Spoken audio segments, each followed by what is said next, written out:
Hello students, matter के इस second video में हम लोग कुछ और टॉपिक्स, कुछ और बेसिक कॉन्सेप्ट्स को क्लियर करेंगे। फर्स्ट वीडियो में आपने देखा था कि द्रव्य की उत्पत्ति कहाँ से हुई, किस टाइप से हुई। इसके बाद सेकेंड वीडियो में, उसी वीडियो में आपने द्रव्य क्या है और द्रव्य की जो बेसिक प्रॉपर्टीज़ हैं, जैसे कि ये स्मॉल स्मॉल पार्टिकल्स से बना होता है, उन पार्टिकल्स के बीच में स्पेस होता है और उस स्पेस के साथ साथ उन पार्टिकल्स में एक मूवमेंट यानी कि उसमें गति भी होती है। सॉलिड में ये गति कम होती है, लिक्विड में ज़्यादा होती है और गैसेस में ये गति काफ़ी ज़्यादा होती है। इसके बाद हम इस वीडियो में रासायनिक एवं भौतिक आधार पर जो द्रव्य का, मैटर का डिवीजन किया गया है, इसको समझेंगे और द्रव्य की अवस्था में परिवर्तन, चेंजेस किस टाइप से आते हैं, इनको समझेंगे। तो रासायनिक आधार पर द्रव्य को तीन पार्ट्स में हम लोग डिवाइड करते हैं, तत्व और यौगिक। ये प्योर फॉर्म है, प्योर फॉर्म है। जैसे तत्व में हाइड्रोजन गैस, तो अगर हाइड्रोजन गैस के बहुत सारे पार्टिकल्स हमारे पास हैं तो वो हाइड्रोजन गैस एक तत्व के रूप में हो गई, यानी सिंगल हाइड्रोजन परमाणु हो गया। और इन परमाणुओं का अगर समूह है, सेम टाइप के परमाणु बहुत सारे अगर एक जगह इकट्ठा है तो दैट इज कॉल्ड एलिमेंट या फिर तत्व हिंदी में। दूसरा, अगर कुछ तत्व आपस में एक निश्चित अनुपात में मिलकर एक पदार्थ बनाते हैं तो उसको यौगिक कहते हैं। जैसे H2O क्या है, एक कंपाउंड है। H2O में क्या है, दो हाइड्रोजन है और एक ऑक्सीजन है, यानी कि 2:1 का अनुपात जब आपस में मिलता है और उससे जो पदार्थ बनता है, सब्सटेंस बनता है, दैट इज कॉल्ड कंपाउंड या यौगिक। तो यौगिक में भी प्योर फॉर्म है, प्योर फॉर्म में ऑक्सीजन होगी और प्योर फॉर्म में हाइड्रोजन गैस होगी। और जो एलिमेंट है उसमें तो केवल एक ही टाइप का कोई भी परमाणु होता है, परमाणुओं का समूह होता है। जो ये मिक्सचर होता है, मिश्रण, इस मिक्सचर या मिश्रण में ये अनुपात निश्चित नहीं होता है। इसमें अनुपात निश्चित होता है, इसमें अनुपात निश्चित नहीं होता है। जैसे मिक्सचर में हम कह सकते हैं कि किसी जगह की एयर में 78% नाइट्रोजन है और 21% ऑक्सीजन है और 1% आर्गन है। ये एक क्या है, मिक्सचर है, एयर का मिक्सचर। दूसरी जगह पे क्या हो सकता है, 70% नाइट्रोजन हो सकती है और 30%, 29% ऑक्सीजन हो सकती है, 1% आर्गन हो सकता है। मतलब ये कोई निश्चित नहीं है। तो निश्चित नहीं है अगर अनुपात, रेशो निश्चित नहीं है, तो दैट इज कॉल्ड मिक्सचर या मिश्रण। तो बेसिक डिफरेंस यही है कि मिक्सचर में कोई अनुपात निश्चित नहीं होता है मिश्रण में, और यौगिक में एक रेशो निश्चित होता है। लेकिन फिलहाल जो हम ज्यादा फोकस करने वाले हैं, क्योंकि हम फिजिक्स का टॉपिक कर रहे हैं मैटर का, तो हम भौतिक आधार पर जो इसका डिवीजन किया गया है मैटर का, उसको समझ लेते हैं।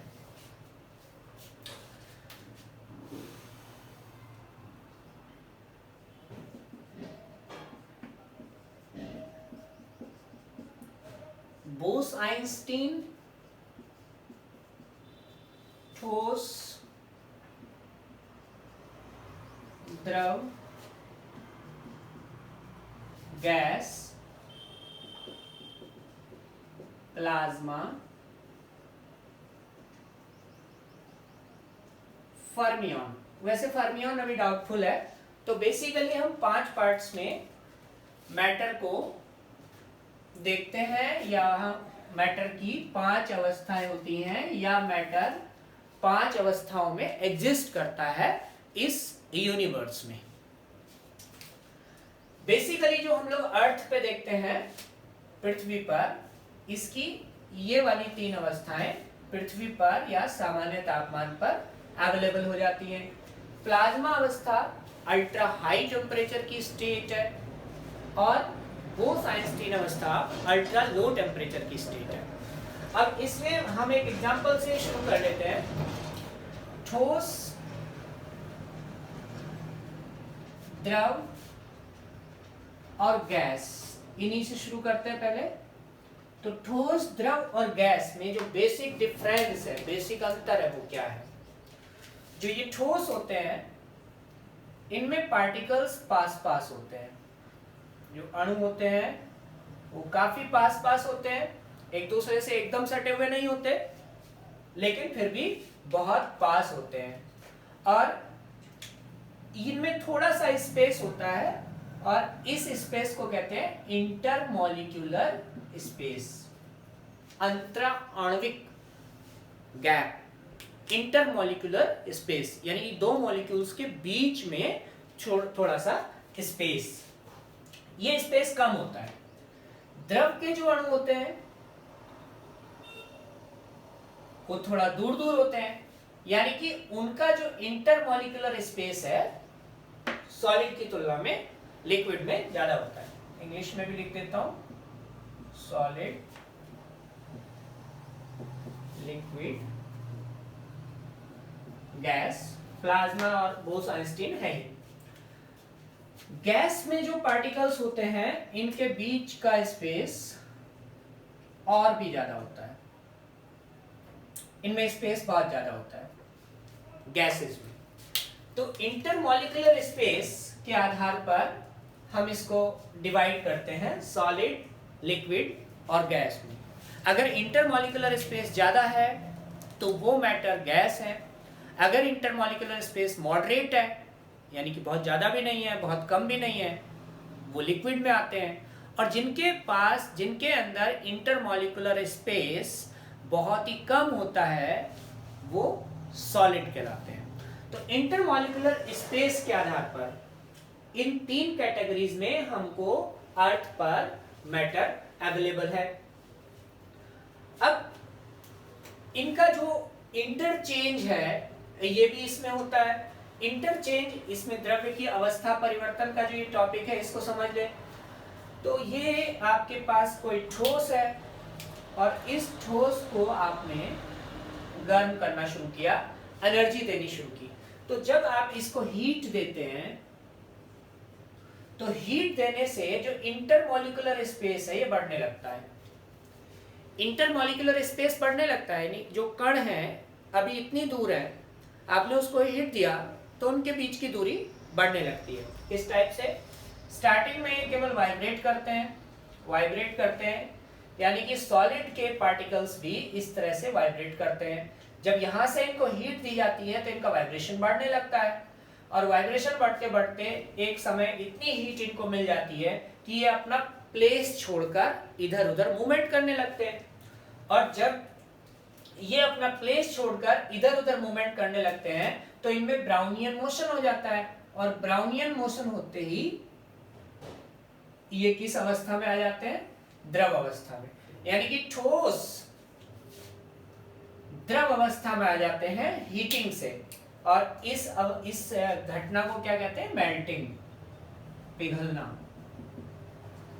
तो ठोस द्रव अवस्था में पिघल जाते हैं। अब देखिए ठोस जो होते हैं उनका जो शेप होता है वो फिक्स होता है। ये एक ठोस है या ये एक ठोस है, सॉलिड है, तो इसका शेप निश्चित है। आप देखिए इसका शेप निश्चित है, और साथ ही साथ इसका वॉल्यूम भी निश्चित है। वॉल्यूम मतलब जितना स्पेस इसने घेर रखा है वो भी क्या है? निश्चित है। तो इसका आयतन भी निश्चित है और इसका शेप भी निश्चित है। लेकिन जब इसको गर्म किया गया तो ये इस अवस्था में जब आया, द्रव अवस्था में, अब ये द्रव के रूप में है, तो द्रव को आप किसी भी बर्तन में किसी भी वेसल में डालेंगे वो उसी के जैसा शेप ले लेता है, लेकिन उसका जो वॉल्यूम होता है वो फिक्स होता है। जैसे कि एक गिलास आपने पानी लिया तो एक गिलास पानी का शेप कैसे होगा? पानी का इस तरह से होगा, और उसका वॉल्यूम भी यही होगा। लेकिन जब आप उस गिलास के पानी को एक दूसरे वेसल में डालते हो, किसी बाउल में डालते हो, तो वो पानी बाउल के शेप का हो जाता है। लेकिन क्या उसके वॉल्यूम पर अंतर पड़ता है? नहीं, वॉल्यूम उसका उतना ही रहता है। तो जो लिक्विड होते हैं इनका शेप चेंज हो सकता है, लेकिन इनका वॉल्यूम जो होता है वो फिक्स होता है।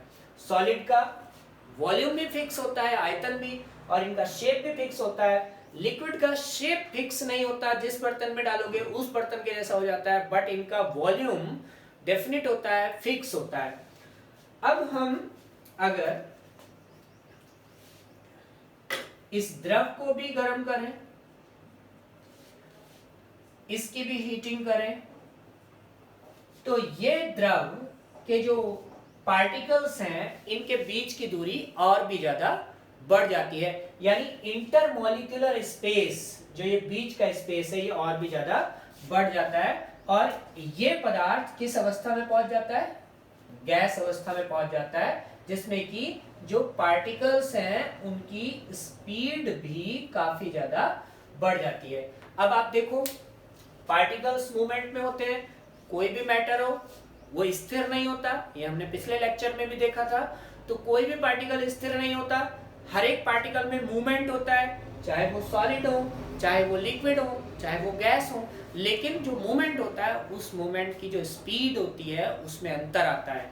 सॉलिड में जो मूवमेंट था वो केवल वाइब्रेशन के रूप में था, इसमें जो स्पीड है वो काफी बढ़ गई है, और जो लिक्विड के बाद जो गैस अवस्था में आया तो इसकी स्पीड बहुत ही ज्यादा बढ़ गई है। तो मूवमेंट बढ़ जाता है, और इस प्रोसेस को, जिसमें कि कोई लिक्विड गैस में कन्वर्ट होता है, उसके लिए बॉइलिंग पॉइंट होता है हर एक का अलग अलग। जैसे वाटर का बॉइलिंग पॉइंट कितना है? 100 डिग्री सेंटीग्रेड। वाटर का मेल्टिंग पॉइंट यानी बर्फ से और पानी में बदलना 0 डिग्री सेंटीग्रेड होता है। ठीक है, तो टेम्परेचर का प्रभाव क्या पड़ रहा है?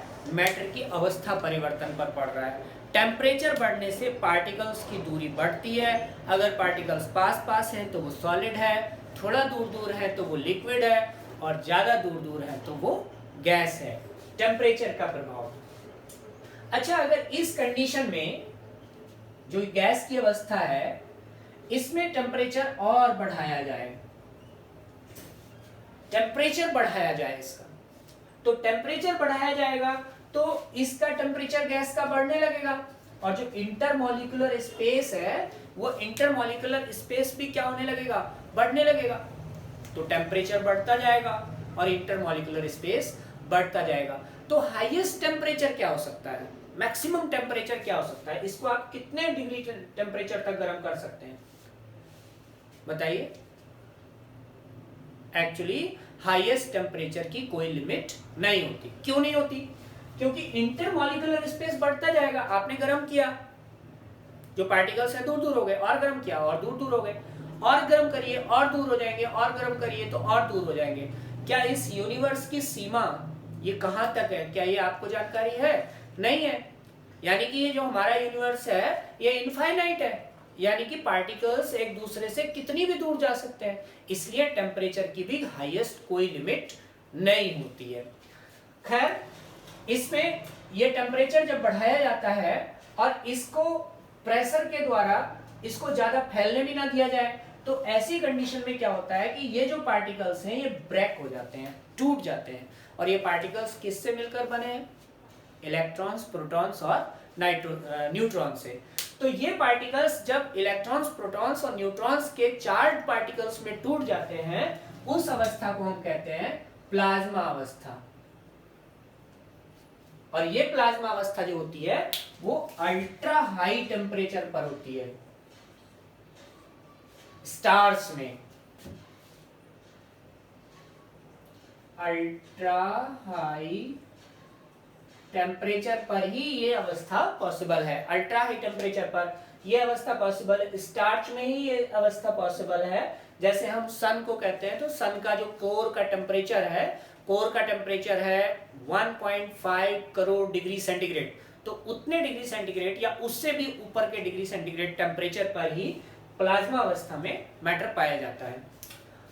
अब अगर हम अपने पूरे यूनिवर्स में या अपने सोलर सिस्टम में ये देखें कि इन 5 अवस्थाओं में से सबसे ज्यादा किस अवस्था में मैटर पाया जाता है, तो वो प्लाज्मा अवस्था है। आप लोग जानते हैं कि जो सोलर सिस्टम है हमारा, इस सोलर सिस्टम में हमारा स्टार यानी कि सन बीच में है, और सारे प्लैनेट्स, सारे एस्ट्रॉइड्स, ये सब इसके चारों तरफ चक्कर लगा रहे हैं। लेकिन अगर इसका टोटल मास देखा जाए हमारे सोलर सिस्टम का, तो टोटल मास का 99% से भी ज्यादा अकेला किसमें है? सन में है। और सन में जो मैटर है वो किस स्टेट में पाया जाता है? प्लाज्मा अवस्था में। इसलिए जो यूनिवर्स का टोटल मटेरियल है, जो मैटर है, वो मैटर में से जो ज्यादातर हिस्सा है उस मैटर का, वो किस अवस्था में पाया जाता है? प्लाज्मा अवस्था में। और प्लाज्मा अवस्था ही वो अवस्था होती है जिसमें नए पार्टिकल्स का निर्माण पॉसिबल होता है, नए कणों का, नए ढंग के कणों का, नए ढंग के पार्टिकल्स का निर्माण पॉसिबल होता है, क्योंकि इलेक्ट्रॉन, प्रोटॉन्स और न्यूट्रॉन्स आपस में अलग अलग कॉम्बिनेशंस में जुड़कर अलग अलग टाइप के एटम्स का फॉर्मेशन करते हैं। खैर, ये प्लाज्मा अवस्था है, इसको हमने अब ठंडा करना शुरू किया, यानी टेम्परेचर का रिवर्स इंपैक्ट देख लेते हैं। जब इसको ठंडा करते हैं तो ये इलेक्ट्रॉन्स, प्रोटॉन्स एंड न्यूट्रॉन्स आपस में ज्वाइंट होने लगते हैं, जुड़ने लगते हैं, और कंडेंसेशन इनका होने लगता है, आपस में पास पास आने लगते हैं। और जब ये पास पास आते हैं तो ये गैसेस का फॉर्मेशन करते हैं। जैसे हम सन की बात करें तो सन के अंदर प्लाज्मा अवस्था भी है, और सन के अंदर जो 70% अराउंड जो गैस है, क्योंकि सन एक गैस का गोला है, वो हाइड्रोजन गैस है, और 26% अराउंड उसमें हीलियम गैस है। तो ये ठंडा होने पर किसमें, गैस के पार्टिकल्स में कन्वर्ट हो जाएगा। इसको और आप ठंडा कर दीजिए तो ये कण और ज्यादा पास पास आ जाएंगे, यानी कि इंटरमॉलिक्यूलर स्पेस कम हो जाएगा, तो ये द्रव अवस्था बन जाएगी। और द्रव अवस्था में इसको और थोड़ा सा इसकी कूलिंग कर दीजिए तो ये ठोस अवस्था में भी आ जाएगा। अच्छा, कूलिंग करना क्या होता है? कूलिंग करने का मतलब है उस मैटर के अंदर से ऊष्मा को बाहर निकाल देना। जैसे गैस है, गैस के अंदर से मैं ऊष्मा को बाहर निकाल दूं तो इनका जो मूवमेंट है वो स्लो हो जाएगा, और जब मूवमेंट स्लो हो जाएगा तो ये किसमें कन्वर्ट हो जाएंगे, लिक्विड में। इसके अंदर से भी मैं हीट बाहर निकाल दूं तो इनके अंदर एनर्जी कम हो जाएगी, क्योंकि हम जो बाहर से हीट दे रहे हैं वो इनकी काइनेटिक एनर्जी को बढ़ाती है, गतिज ऊर्जा को बढ़ाती है। एक मिनट, हम लोग जो इनको हीट दे रहे हैं वो इनका क्या करती है, टेम्परेचर बढ़ाती है, और टेम्परेचर बढ़ने से इनकी क्या बढ़ती है, काइनेटिक एनर्जी बढ़ती है, यानी गतिज ऊर्जा क्या हो जाती है, बढ़ जाती है। ताप बढ़ जाता है, किससे, हीट से। हीट माने ऊष्मा। तो ऊष्मा बढ़ाने पर ताप बढ़ता है, और ताप बढ़ने पर काइनेटिक एनर्जी बढ़ती है। तो ऊष्मा घटाने पर क्या होगा, टेम्परेचर कम होगा, और टेम्परेचर कम होगा तो गतिज ऊर्जा भी कम होगी, और गतिज ऊर्जा कम होगी तो गैस किस में बदल जाएगा, लिक्विड में, और लिक्विड किस में बदल जाएगा, सॉलिड में। अच्छा, अब सॉलिड में से भी आपने इसमें से भी ऊष्मा निकालना शुरू किया तो इनके जो पार्टिकल्स हैं इनमें वाइब्रेशन कैसे हो रहा था, ऐसे हो रहा था। आपने इसमें से हीट निकालना शुरू किया तो वाइब्रेशन कम होना शुरू हो गया, और कम और कम और कम। कम होते होते एक अवस्था ऐसी आती है जिस अवस्था में ये जो सॉलिड है ये सिकुड़ना शुरू कर देता है, श्रिंक होना शुरू कर देता है, और इसके कुछ कुछ पार्टिकल्स आपस में जुड़कर सुपर एटम्स बनाने लगते हैं, यानी एटम्स आपस में फ्यूज होने लगते हैं और वो सुपर एटम्स बनाने लगते हैं। जैसे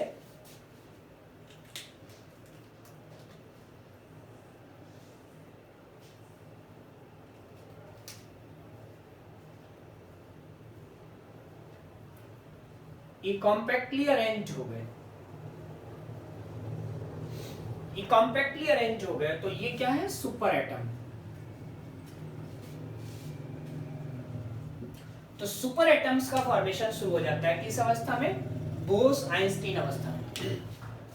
आप इसको ठंडा करते जाइए, ठंडा करते जाइए का मतलब इसमें से ऊष्मा को बाहर निकालते जाइए, बाहर निकालते जाइए, बाहर निकालते जाइए। तो इसकी ऊष्मा जब आप बाहर निकालते जाएंगे तो इसका टेम्परेचर क्या होता चला जाएगा, कम होता चला जाएगा, और इसकी काइनेटिक एनर्जी भी क्या होती चली जाएगी, कम होती चली जाएगी। तो कम होते होते आप मिनिमम कितने डिग्री सेंटीग्रेड तक इसको ला सकते हैं, -273.15 डिग्री सेंटीग्रेड। इससे कम टेम्परेचर पॉसिबल नहीं, और इसको क्या कहते हैं, एब्सोल्यूट जीरो टेम्परेचर, परम शून्य ताप। इसी टेम्परेचर को हम कहते हैं परम शून्य ताप या एब्सोल्यूट जीरो टेम्परेचर। तो एब्सोल्यूट जीरो टेम्परेचर से नीचे टेम्परेचर पॉसिबल नहीं है। क्यों नहीं है पॉसिबल, क्योंकि इस टेम्परेचर का मतलब है कि आपने उसके अंदर की सारी जो हीट है उसको आपने बाहर निकाल लिया है। तो बाहर निकालने के लिए अब कोई हीट नहीं बची हुई है, तो जब कोई हीट अंदर नहीं बची हुई है तो ऑब्वियसली अब उससे कम टेम्परेचर पॉसिबल नहीं है। वैसे प्रैक्टिकली ये पॉसिबल नहीं होता है, परम शून्य ताप या एब्सोल्यूट जीरो टेम्परेचर, ये प्रैक्टिकली पॉसिबल नहीं है। क्यों नहीं है आप समझ लीजिए। ये कोई भी वेसल है, कोई भी मैटर है, आपने इसका टेम्परेचर -273.15 डिग्री सेंटीग्रेड कर दिया है, यानी कि इसके सराउंडिंग का टेम्परेचर निश्चित रूप से इससे ज्यादा होगा, सराउंडिंग का टेम्परेचर।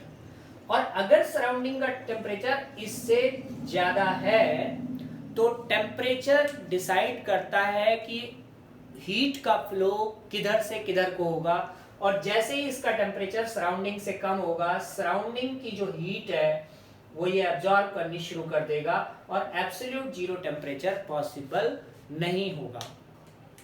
यानी आप किसी भी इसको मशीन से कर रहे हैं या किसी भी आप इसको मटेरियल से इसका टेम्परेचर परम शून्य ताप की ओर ले जा रहे हैं, तो उस मशीन का या उस मटेरियल का टेम्परेचर निश्चित रूप से इससे ज्यादा होगा, और जैसे ही ज्यादा होगा उस मशीन से या उस मटेरियल से जो हीट है उसको ये एब्जॉर्ब कर लेगा और ये परम शून्य ताप नहीं रह पाएगा। तो practically absolute zero temperature is not possible. खैर, ये हमने मैटर की 5 अवस्थाओं को देखा, द्रव्य की अवस्था परिवर्तन को समझा, और ये मैटर की हमने 5 स्टेजेस को समझा। हीट का उष्मीय प्रभाव यानी ताप का प्रभाव हमने देखा। अब जरा हम प्रेशर का प्रभाव और देख लें। इसमें प्रेशर का किस टाइप से प्रभाव पड़ता है। दाब का, आपके पास एक वेसल में गैस है, ये कोई बर्तन है और इस बर्तन में आपके पास गैस है जिसके ये पार्टिकल्स हैं 1 2 3 5 6 7 8 9 पार्टिकल्स हैं। कोई वैसे आपने इसमें एक पिस्टन लगाया और इस पिस्टन को यहां से दबाना शुरू किया। जब ये पिस्टन आपका दबते दबते यहां पहुंच जाएगा तो ये सारे 9 के 9 पार्टिकल्स कहां इकट्ठे हो जाएंगे, इतने हिस्से पर यहां बना लेते हैं।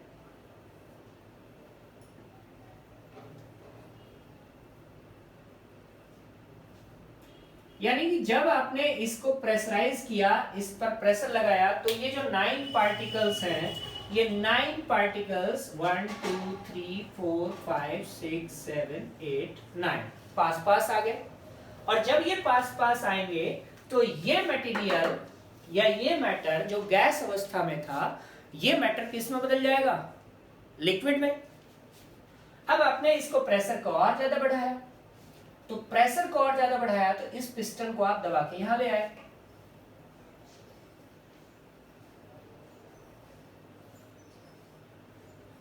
ये प्रेशर एग्जर्ट किया हुआ है, तो ये सारे के सारे जो पार्टिकल्स हैं 9 1 2 3 4 5 6 7 8 9 अब बिल्कुल पास पास आ गए।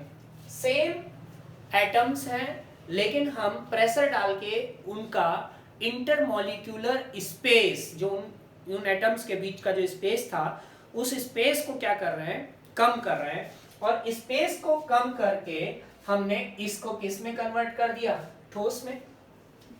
तो मोर प्रेशर और ज्यादा प्रेशर आप डालेंगे तो ये मैटर बोस-आइंस्टीन में भी कन्वर्ट हो जाएगा।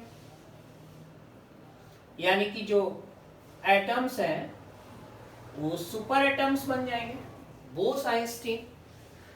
अब अगर हम इस प्रेशर को रिलीज करें, छोड़ें इसको, प्रेशर को कम करें, तो प्रेशर को कम करेंगे तो बोस-आइंस्टीन से ठोस में आएगा पहले, और कम करेंगे तो लिक्विड में आएगा, और कम करेंगे तो गैसेस स्टेज में आ जाएगा।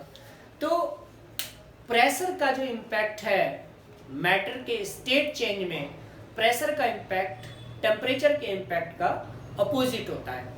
यानी कि हम जो परिवर्तन ताप को बढ़ाकर कर सकते हैं, वो परिवर्तन हम दाब को घटाकर भी कर सकते हैं। जैसे ये एक रूम है, इस रूम में क्या भरी हुई है, एयर भरी हुई है। अब हम इसके एक साइड से एक पिस्टन लगाएं और इस सारी एयर को एक कोने में इकट्ठा कर दें, तो जब कोने में वो सारी की सारी एयर इकट्ठी हो जाएगी तो वो पार्टिकल्स जो पूरे कमरे में फैले हुए हैं, जिनका आयतन इतना बड़ा है, वो जब इतनी सी जगह में इकट्ठे हो जाएंगे तो उन पार्टिकल्स के स्पेस में कमी आ जाएगी, जो इंटरमॉलिक्यूलर स्पेस है, और वो स्पेस में कमी आने से ये गैस किस में कन्वर्ट हो जाएगी, लिक्विड में। अगर उस स्पेस को और कम कर दिया जाए दबाकर तो वो सॉलिड स्टेट में भी कन्वर्ट हो जाएगी।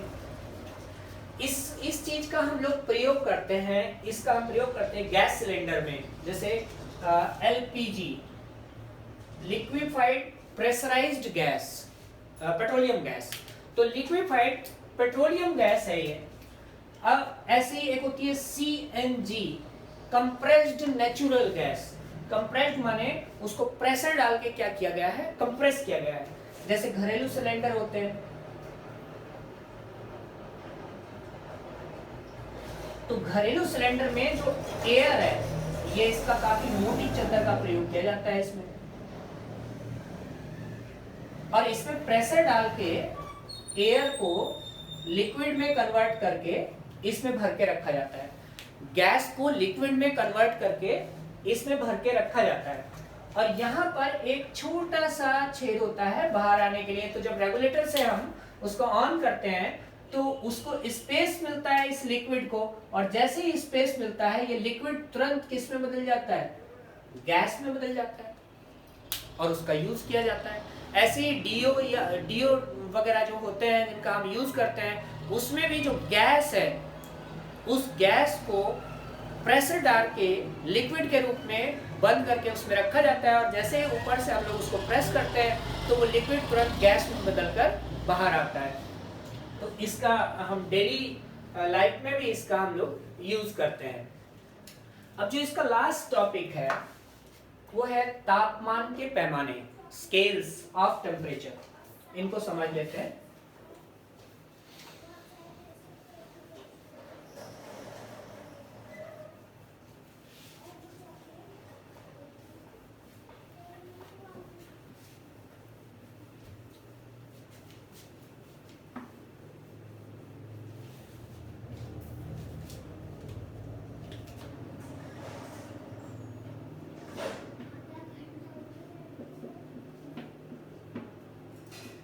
टेम्परेचर के, तापमान के 3 पैमाने होते हैं। तापमान के 3 पैमाने हैं। केल्विन को हम देखें तो एब्सोल्यूट जीरो केल्विन यानी परम शून्य ताप जो होता है वो 0 केल्विन होता है। और अभी हमने परम शून्य ताप को क्या लिखा था, -273.15 डिग्री सेंटीग्रेड, यानी ये दोनों चीजें एक ही है। यानी एब्सोल्यूट जीरो टेम्परेचर होता है 0 से -273.15 डिग्री सेंटीग्रेड, या फिर 0 उसको केल्विन कहते हैं।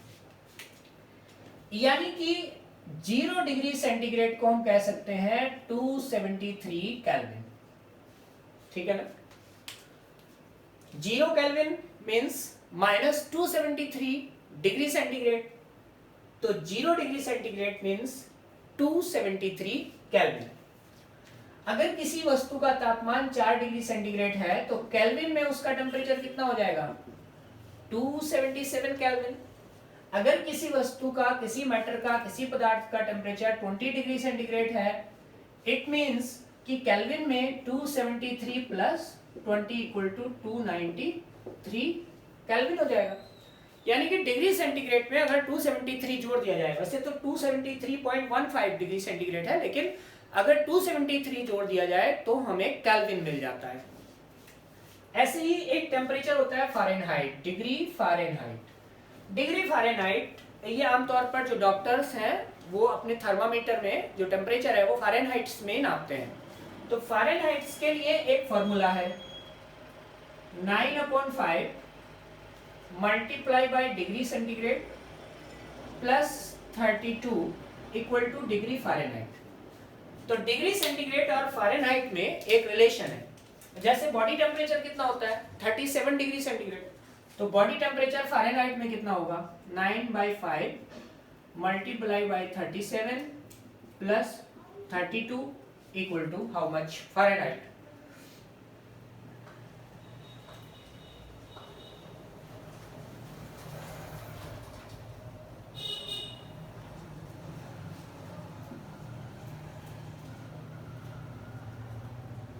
66.6 plus 32 equal to 98.6 degree Fahrenheit. यानी बॉडी टेम्परेचर जो ह्यूमन बॉडी टेम्परेचर है वो कितना आता है 98.6 डिग्री फ़ारेनहाइट। तो हम लोगों का जो फीवर जो चेक करते हैं कि 102 डिग्री फ़ारेनहाइट है या 104 डिग्री फ़ारेनहाइट है, इसका मीनिंग है कि डिग्री सेंटीग्रेड में अगर आप इसको निकालेंगे, इस फार्मूले से निकल जाएगा, तो वो 40 डिग्री सेंटीग्रेड के अराउंड, 41 डिग्री सेंटीग्रेड के अराउंड ह्यूमन बॉडी का टेम्परेचर आता है। तो तापमान को नापने के 3 स्केल्स अभी तक यूज होते हैं ज़्यादा, डिग्री सेंटीग्रेड, केल्विन और डिग्री फ़ारेनहाइट। केल्विन में डिग्री नहीं होता है, और जो केल्विन है वो इसकी टेम्परेचर की जो यूनिट है, बेसिक यूनिट है टेम्परेचर की, उसको हम केल्विन में नापते हैं। क्यों? क्योंकि केल्विन 0 से शुरू होता है, और 0 केल्विन का मतलब है कि ताप कितना है, शून्य है, कोई टेम्परेचर नहीं है। तो टेम्परेचर की शुरुआत कहां से होती है? केल्विन से होती है। टेम्परेचर की शुरुआत कहां से होती है? केल्विन से होती है, 0 केल्विन से। तो इसीलिए केल्विन को टेम्परेचर की यूनिट भी बोला जाता है। आई होप कि आपके मैटर का टॉपिक अच्छे से समझ में आया होगा। अभी भी अगर आपको कोई डाउट है तो आप कमेंट बॉक्स में नीचे कमेंट कर दीजिए, किसी टॉपिक में पर्टिकुलर डाउट है अगर आपको।